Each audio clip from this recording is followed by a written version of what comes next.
Hello everyone, this is Alex.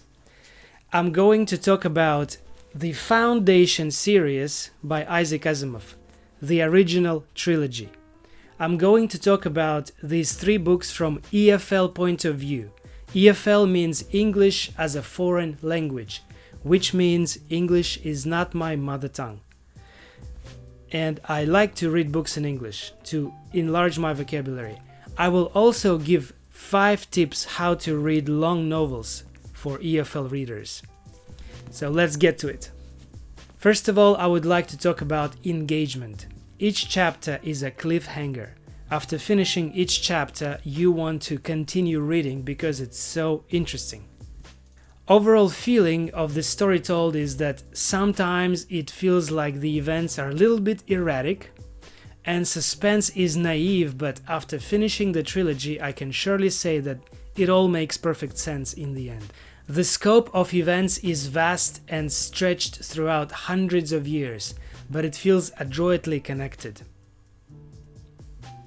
The characters appear and disappear in these 3 books, and the time which Asimov gives you to spend with the characters is enough to care, love, and remember them, even by their names.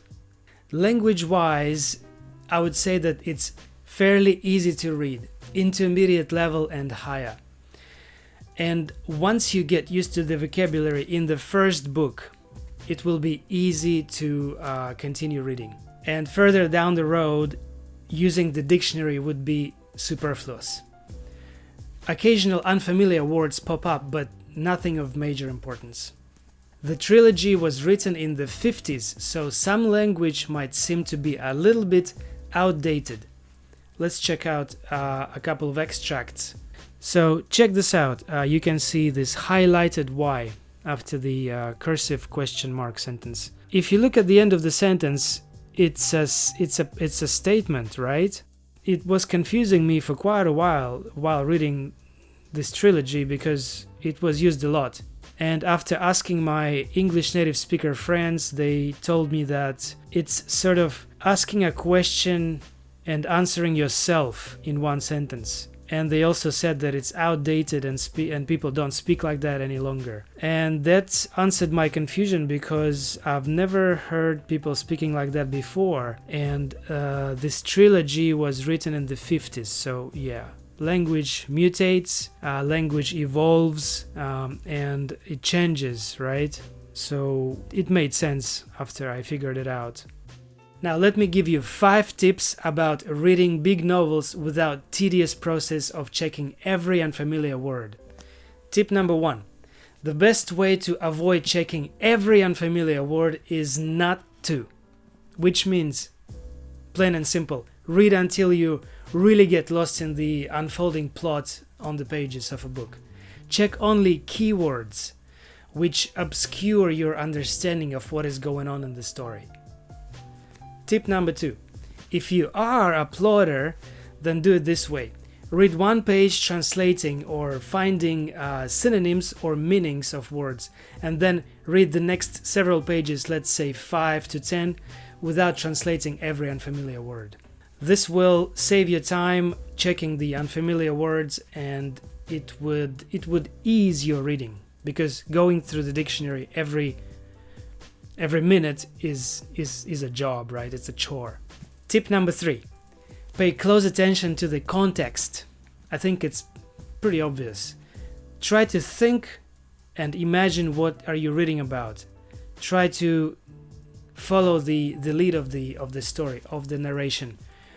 And many words can familiarize themselves to you because you understand the context, because you understand what is the author talking about at this moment. Tip number 4. Try to notice the analogies between your language. It would only work with Indo-European languages. It might work with Asian languages if it's a borrowed word from English or Latin. For example, in Russian we have a great number of words that were borrowed from English or French, Italian as well. Tip number 5. Read the book that you want to read in English in your own language first.